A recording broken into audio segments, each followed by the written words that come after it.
tu fréquentes une église et tu demeures toujours dans l'obscurantisme. Ta vie ne change pas, les difficultés te submergent et tu demeures toujours dans les problèmes. Voici venue l'heure de ta délivrance, de ta bénédiction et le temps de ton salut. Ne cherche plus, suis désormais en direct des réseaux sociaux Facebook et YouTube tous les lundis, mercredis et samedis à partir de 19h dans l'émission Le temps de ton salut, produite par la MIMISA, la mission internationale pour la révélation du mystère caché pour le salut des âmes, avec l'apôtre Angora Abo Raphaël, docteur en divinité, conseiller spirituel, conférencier, formateur en divinité et fondateur de la MIMISA.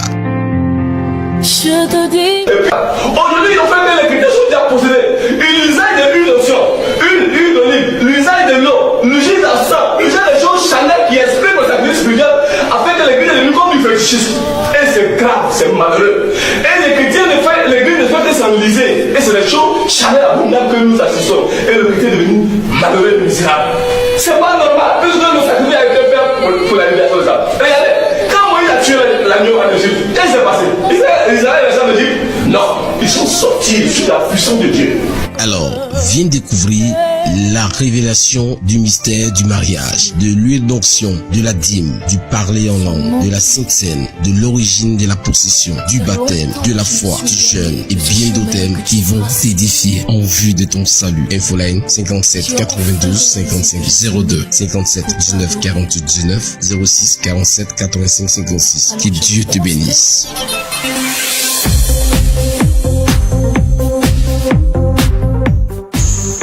Et voilà, salut à tous et bienvenue à l'émission MIMISA sur toutes les chaînes de nous suivre. Je rappelle, l'émission c'est tous les lundis, mercredis et samedis dans le temps de votre salut, votre émission de prière et d'évangélisation. Madame et messieurs, l'équipe de production se compose aujourd'hui encore de Lionel Palais à la réalisation. Je suis Vivien Franqui à la présentation de cette émission. Bienvenue à tous, on part tout de suite avec une chanson musicale et puis on revient sur ce plateau.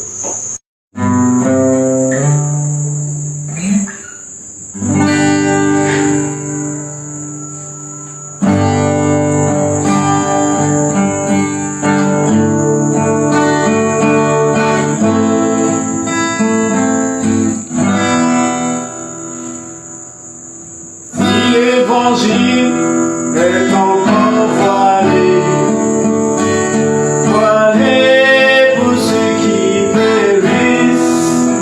Si l'évangile est encore voilé, voilé pour ceux qui périssent.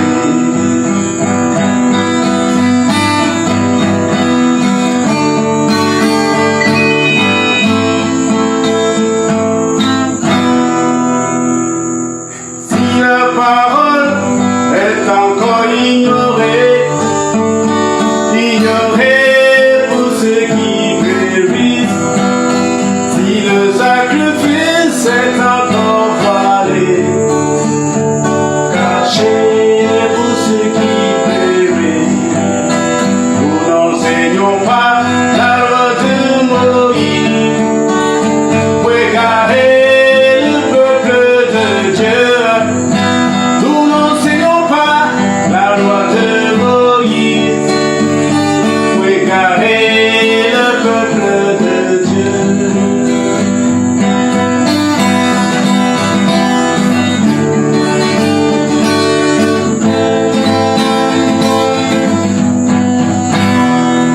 Nous enseignons la parole du Christ. Et bien voilà, le thème d'aujourd'hui c'est le mystère de l'huile d'onction. À quoi sert l'huile d'onction? Quelle est son importance dans l'église? Cela sera possible avec l'apôtre Angora Abo Raphaël qui est sur ce plateau dont je dis bonsoir. Bonsoir, monsieur. Également, juste à côté de moi, le pasteur Zoé Samuel. Bonsoir. Bonsoir. Alors aujourd'hui, pasteur, on vient vers vous. Vous êtes au centre de cette grande émission, donc j'appelle le temps de ton salut, qui est beaucoup suivi. Nous sommes en direct de certaines chaînes et en direct de la TV MIMISA. Alors tout de suite, on va avec vous pour la prédication. Vous avez la parole. Merci. Bonsoir, mes frères et sœurs en Christ. Bonsoir. Que la connaissance de notre Créateur soit la lumière vraie pour vous dans l'éternité. Que le pouvoir du sacrifice soit la richesse vraie pour vous dans l'éternité. Amen. Le thème que nous allons développer en ce jour s'intitule le mystère de l'unction.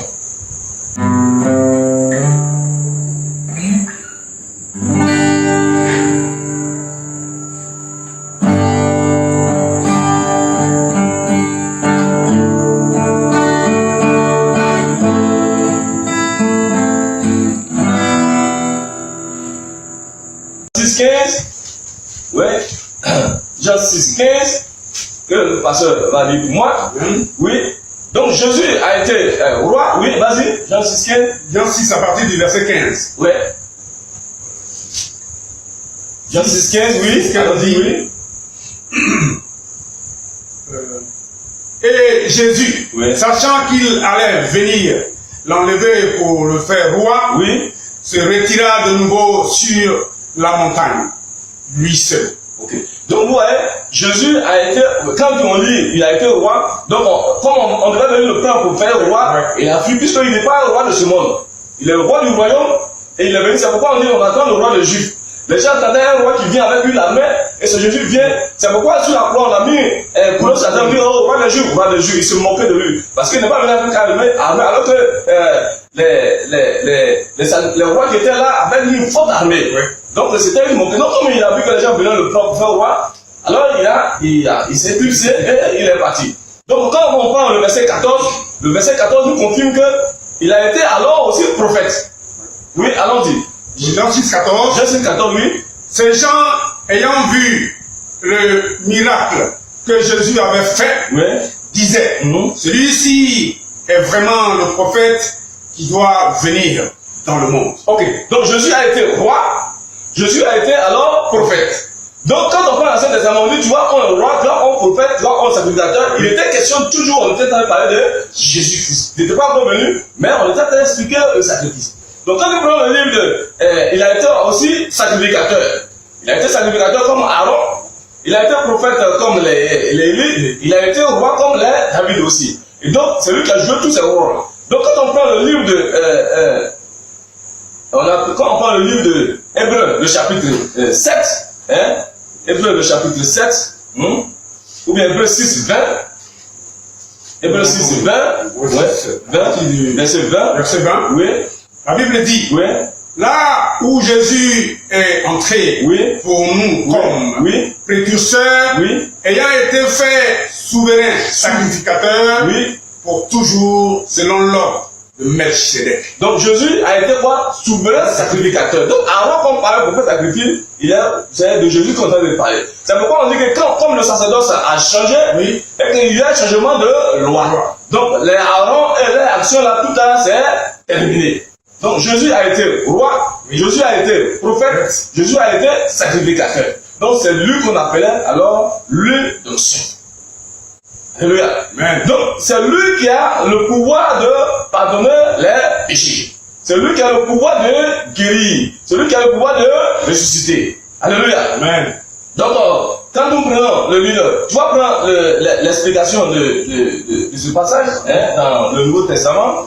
Il y a des passages dans la Bible qu'on appelle le glossaire et qui nous expliquent quelque chose que vous allez voir. Oui, allons-y. Nous allons parler de oindre. Oindre. Le verbe oindre. Oui, D'où sort l'onction. oui, Acte oui, de consécration oui, par lequel par lequel, étaient investis oui, les rois, oui, les sacrificateurs, oui, les souverains sacrificateurs et occasionnellement les prophètes et tout le reste. ouais. Donc on utilisait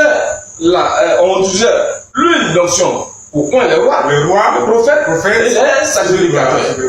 Ouais. Donc mes frères, il n'y a plus question de prendre l'huile pour mettre sur les gens, c'est du fétichisme. Et quand on prend le Christ, hein, vas-y, Christ signifie quoi? On va lire aussi Christ. Oui, Christ signifie, oui, c'est un mot grec. un mot grec. Oui, oint, ça veut dire oint. Christ signifie oint. Ça veut pas dire mon père m'a oint. Donc Christ veut dire oint, choisi, oui. Et qui traduit le terme hébreu, Messie. Messie. Dans l'Ancien Testament, celui qui recevait l'onction Oui. était avant tout Dans l'Ancien Testament, celui qui se recevait l'onction était avant tout roi, puis souverain sacrificateur, sacrificateur et parfois prophète. et parfois le prophète. Vous voyez? Oui. Le mot désigne Oui. dans le Nouveau Testament On quitte dans l'Ancien Testament, on quitte dans le Nouveau Testament. Le mot désigne dans le Nouveau Testament appelle les actions des prophètes et des sacrificateurs et des rois. Oui. l'envoyé de Dieu, L'envoyé de Dieu. son fils qui est chargé Vous voyez? du ministère royal, Donc, il est sacerdotal Oui. et prophétique. Reprends. Son fils, oui. Son fils Oui. qui est chargé, Son fils c'est qui? Jésus-Christ, Jésus-Christ. du ministère royal, Il est chargé d'être roi, ministère royal. du ministère sacerdotal, Du ministère des sacrificateurs, oui, oui, et prophétique. et du ministère du prophète. Donc c'est lui qu'on est en train de parler. Sinon, ce n'est pas une physique qu'on doit mettre sur quelqu'un. C'est pourquoi dans l'Exode, il a dit que celui qui mettra sur quelqu'un, il sera retranché, il sera tué, il sera maudit. Aujourd'hui, on prend une, comme on vend quelque chose pour faire quoi? Mes frères, c'est du fétichisme. Les gens s'enrichissent sur le gens. Ils ne font que posséder les gens avec une. Mon frère, est-ce que Dieu est dans une? Dieu n'est pas dans une. Comment tu peux attraper Dieu? Une que tu allais acheter dans le supermarché. Une de lui qu'on dit de cuire, griller les choses pour manger, la nourriture. Vous prenez, vous dites Dieu est dedans. Et vous prenez une là pour mettre sur les gens pour les badigeonner. Donc tu peux attraper Dieu et puis mettre dans une, et puis prendre les gens là, mettre Dieu dans une. Pourquoi tu ne veux pas mettre Dieu devant dans une? Mais tu n'es pas dans le Dieu, tu es vraiment un féticheur. Ouais. À cause de ton fan, qu'est-ce qu'on dit là? Tu es en train de posséder les gens. L'ancien alliance dit que celui qui fait ça sera retranché. Donc tous ceux qui tuent là, ils sont tous perdus. Aujourd'hui, les gens n'ont plus la foi. Leur foi est basée sur une. Tant que si une a fini, Dieu a fini. Et il ne fait que courir pour chercher une. Mais même quand ça n'agit pas, Ça ne peut pas agir, c'est du fétichisme. Alléluia. Donc nous allons prendre le livre de Jacques, oui, que nous allons décrire. Jacques le chapitre 5, verset 14 à 16. Parce que c'est là que la plupart des gens tirent. Ils choisissent toujours quelque chose qui les arrange et ils ne connaissent pas la révélation. Ils ne comptent appliquer ça pour gâter les gens. Jacques, le chapitre 4 et 5, verset 14. Oui. Le verset 14 dit, Oui. quelqu'un parmi vous est-il malade? Quelqu'un parmi vous est-il malade? Il appelle les anciens de l'église S'il appelle les anciens de l'église, et que les anciens prient pour lui oui, en loignant d'huile Ouais. au nom du Seigneur. oui, donc voilà.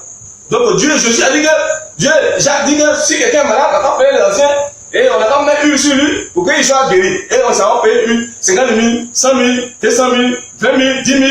On va appliquer sur toi, mets dans la maison, mets partout sur les enfants, tout ça là. On va dire que c'est faux, lui va te guérir. Chaque, tu vas le payer. C'est lui qui a fabriqué. L'usine a fabriqué là, c'est pour manger. Toi, tu vas te posséder parce que c'est son esprit de l'origine là qu'il a mis dedans, il va te posséder toi et ta famille. Tu seras malheureux, misérable. Tu as payé une là, tu as payé sur ta il y a eu quoi? Rien. Rien ne peut faire parce que ça a été fabriqué pour qu'on consomme. Oui. On va au verset 15, toujours on continue. Oui. La prière de la foi Oui. sauvera le malade Oui. et le Seigneur le relèvera. Oui. Et s'il a commis des péchés, il lui sera pardonné. Ok. Donc, ancien de l'église, ce n'est pas celui qui a fait 30 ans, 40 ans, 50 ans dans l'église. Non. On appelle Jésus-Christ l'ancien des jours.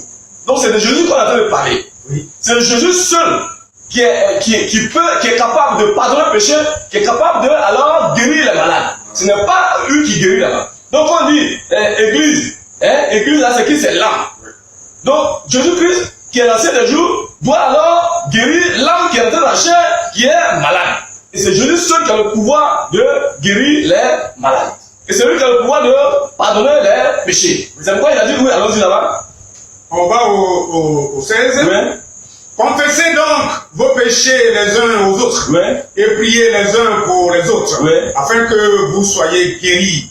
La prière fervente du juste a une grande efficacité. Donc la prière de la foi, c'est la parole de la foi. La prière de la foi est basée sur le sacrifice. Oui. C'est la parole de la foi basée sur la prière de la foi. La prière de la foi décrit comment alors on nous a sauvés. Et c'est ça, dans ça que toi tu peux recevoir non seulement le pardon des péchés et la délivrance et la guérison. Donc quand on prend le livre de Luc 5, on est en train de montrer que c'est pas eux qui pardonnent le péché, c'est pas eux qui guérissent, c'est Jésus-Christ qui guérit, c'est lui qu'on appelle l'envoyé de Dieu pour guérir. Donc Luc le chapitre 5 verset 24, Luc 5 24, oui, allons-y. Luc 5, 24 va nous dire. Oui.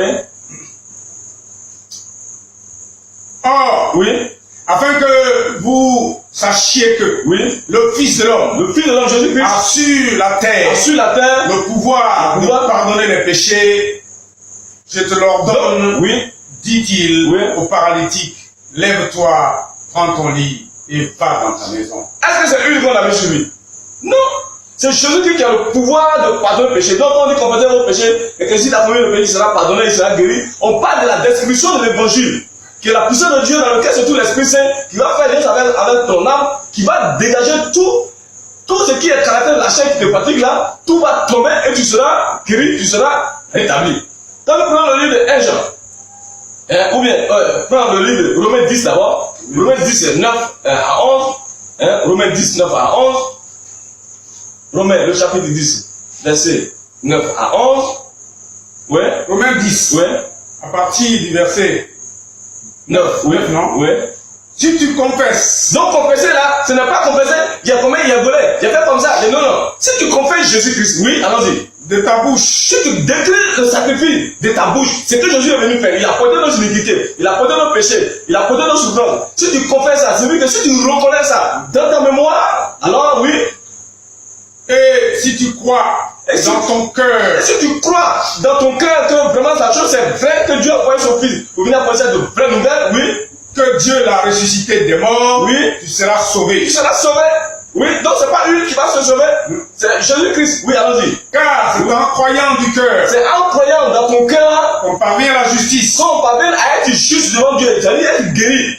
Oui. Et c'est en confessant de la bouche C'est en confessant de la bouche qu'on parvient au salut. qu'on parvient au salut. Selon que dit l'Écriture. Oui, mon juste vivra par la foi. Donc, l'onction est seulement de Jésus-Christ qui a le pouvoir de pardonner le péché, qui a le pouvoir de guérir, qui a le pouvoir de restaurer. Donc, il n'est plus question d'utiliser une. Donc, Esaïe, Exode, quand on dit que celui qui met une huile sur l'homme sera détaché du milieu du peuple, sera maudit. Donc, on ne met pas une sur quelqu'un. Mes frères, on ne met pas sur une quelqu'un. C'est une malédiction. Celui qui met une, il devient comme maître vaudou, il devient comme féticheur, il devient comme mystique, il devient comme marabout.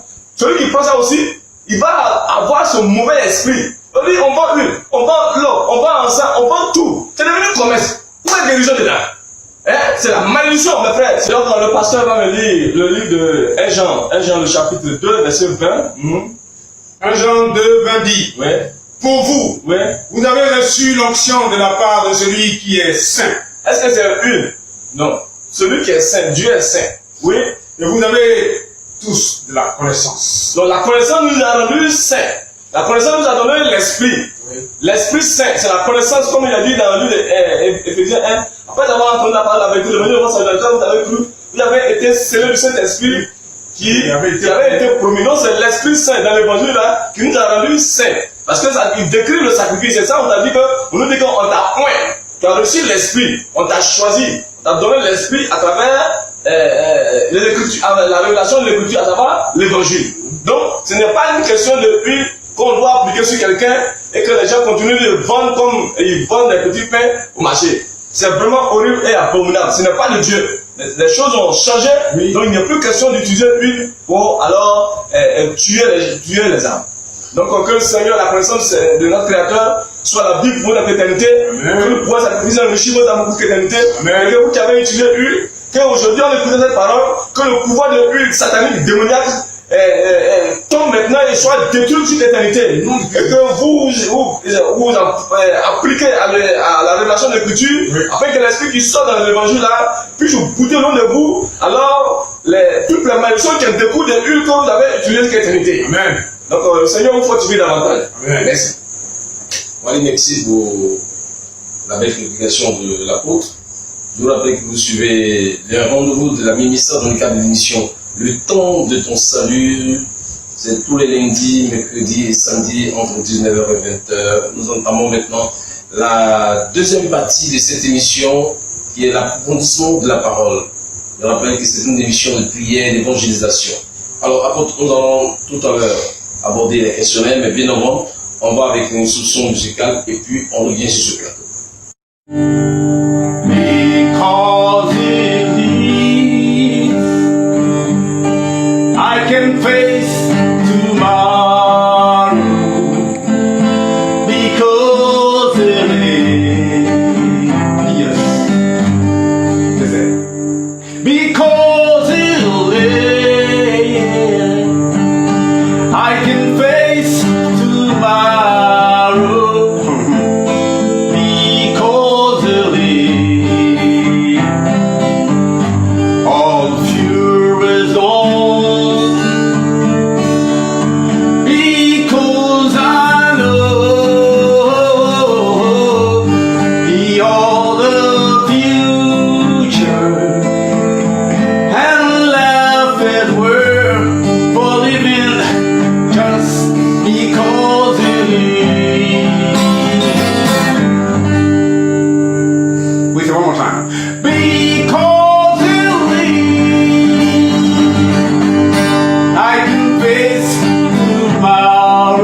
Oui. Nous sommes à la deuxième et dernière partie de cette émission, Oui. qui est la compréhension véritable de votre prédication, et puis la meilleure partie d'ailleurs. Oui.